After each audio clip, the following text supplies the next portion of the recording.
I think my wife and kids are actors. Finale. Jesse?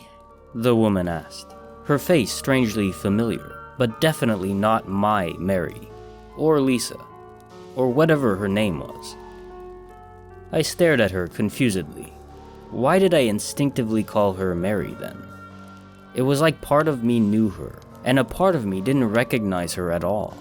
It was all very disorienting, and I resorted to burying my head in my hands yet again. I think he is coming back, the old man said.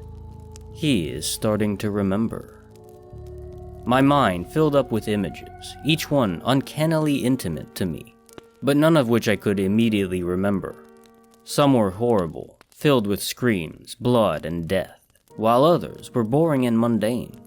I felt them clawing away at my manifested self, as if trying to break down a mental wall. A throbbing pain spread all the way from my forehead to the back of my neck, and I was unable to form any comprehensible thoughts. A part of you knows her as Gladys, the old man whispered into my ear. Another as Mary. I opened my eyes. Some of it was coming back to me. Not all, and not in the correct order, but I definitely remembered her. She was my Mary after all. I remembered her face, her scent, her body, her movement, laughter, ambitions, and inner thoughts. It was like I suddenly learned all about her in an instant. The intensity of this feeling overwhelmed me, leaving me in a sobbing, broken mess. Yes, the old man triumphed. You can see now, can't you? Gladys, Mary, cradled me in her arms, hushing me gently as a tsunami of emotions and memories washed over me. The barriers of my own mind now cracking as reality steeped in through the ever-collapsing patchwork of my delusions. I was both of them, and none of them, but I still couldn't become them.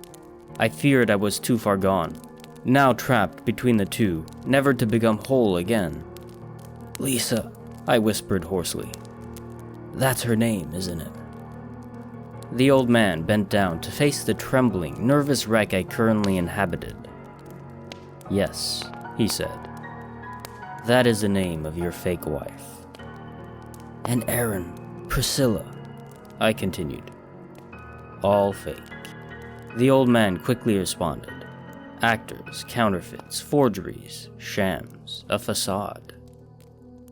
I can't tell you if this admission just served to devastate me further, or if it brought me some sort of semblance of peace, because I was pretty out of it at this point. I was honestly just trying my best not to collapse as my mind was overflowing with information. But how? I murmured, my trembling voice barely audible. How could I have? Now, there's $1 million question. The old man laughed. How indeed? He was pacing around me now, small, dwarfish steps, the creepy grin still ever present on his wrinkled face. You know, they called you the king, he said darkly. The Killer King. You were the best at what you do. Still are, I suppose. It will come back to you. I sat up slowly, Mary still cradling me in her arms, my eyes following the old man as he kept pacing around. Uncountable bodies to your name, he continued, all virtually traceless, a true craftsman. He stopped suddenly, just staring into the white wall, gently tapping the heel of his shoe on the floor. Then, what? He started. You grew a conscience? Unlikely as it may seem. It remains the only possible explanation, no? He turned on a dime, now facing Mary and me. His smile had by now vanished, and I didn't particularly like the new expression any better. Explanation to what? I asked. This question seemed to amuse him, and he threw his head back and laughed maniacally. The madness of the laughter kept causing me some general discomfort. I still don't mind admitting. After a while, he regained his composure, and just stood there, without blinking, staring directly into my eyes. To why you tried to kill yourself, he said after some time. To why you hung yourself. The words uttered pierced through my ears and into my brain like a needle. It was like they manifested physically and ripped through the last remnants of sanity I had left, leaving myself naked and vulnerable. A single strike now, enough to completely shut me down. I knew in my heart it was true. I did it. I hung myself. But I failed. I failed at dying. Project Memphis was the last one.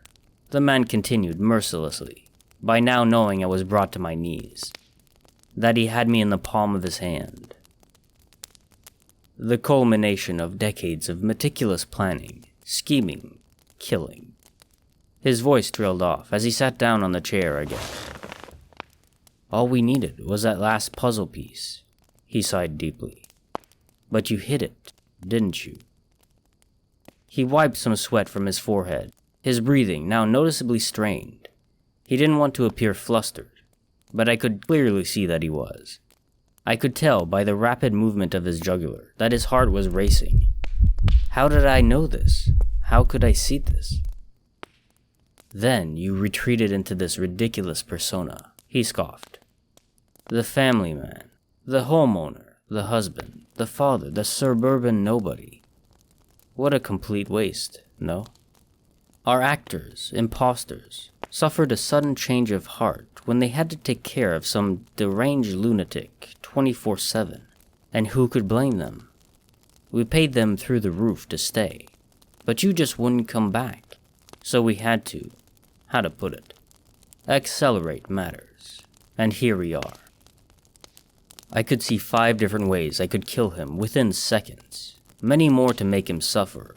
Then we, Mary and me, could run away, maybe even find a life worth living, somewhere far away from this madness. Pretend it was all a movie, something that happened to other people. It would be so easy.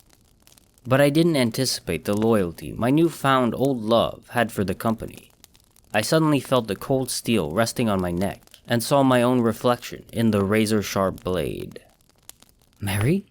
I said, startled. "Why?" Her demeanor had changed. There was no love in her eyes anymore, no feelings, just stone-cold determination, and maybe just a little touch of psychopathy.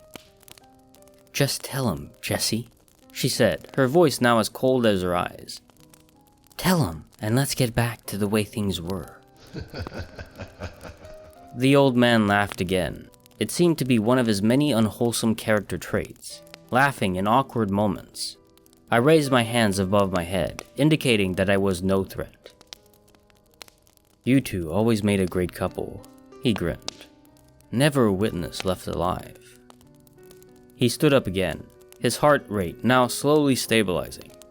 He sighed deeply as he put a hand on my shoulder, squeezing weakly. "Just tell me where the girl is," he said, "and all this can be over." I still had no idea what he was talking about.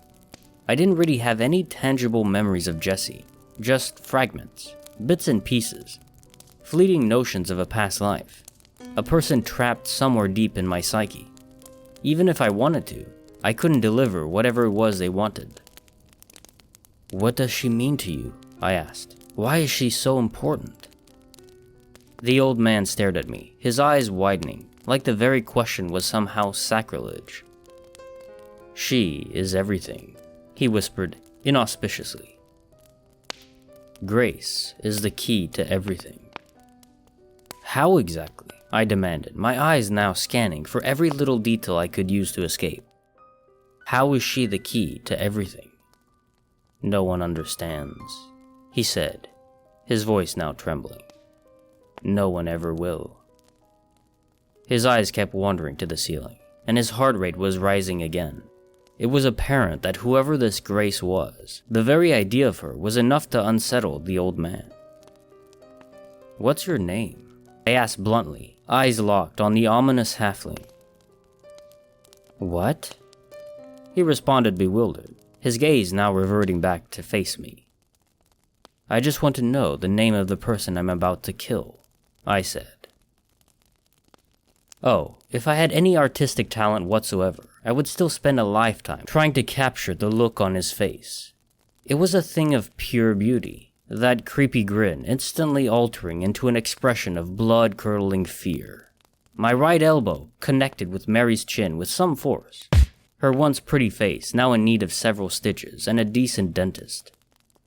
With a continuous move, I grabbed the hideous red tie flapping around the old man's neck, pulling his creepy face right into the floor with all my might. There was an elegant fountainous explosion of the crimson variety as my left hand, now wielding Mary's razor-sharp blade, cut into his jugular vein. I watched with some amount of joy as a pool of blood expanded, almost covering the entirety of the white floor. Aesthetically perfect, Jesse explained. Then I put my boot on the back of the old man's head repeatedly, observing with some interest how the brain looks when mashed into pulp. Poor Mary, I said. We could have made it, we really could. I let Jessie snap her neck, since I was unsure about the general motoric of the move. It was a fairly pleasurable audio experience, but I could sense that the lack of blood troubled old Jessie. She deserved a quick death, I thought. We did in fact once love her. I stumbled to the door, the blood frenzy still passing significant amounts of dopamine to my brain. The way I saw it, I had two possible paths to follow, and I had to choose. We had to choose. Either we go through with Jesse's original plan and off ourselves, keeping the identity and location of Grace a secret forever. I figured the quickest way was to just jump off the roof if we were to follow this route. Or we could disappear, live life maybe. We'd always have to look over our shoulders, but at least we'd have some semblance of a normal existence, if only for a brief moment. These are my final words. I hope they make it to you, and that you can somehow find a suitable media to publish them. People deserve to know what can happen to anyone at any given moment. Don't trust anyone or anything, not even yourself. Doubt is self-perseverance. And just to be clear, I have left the building.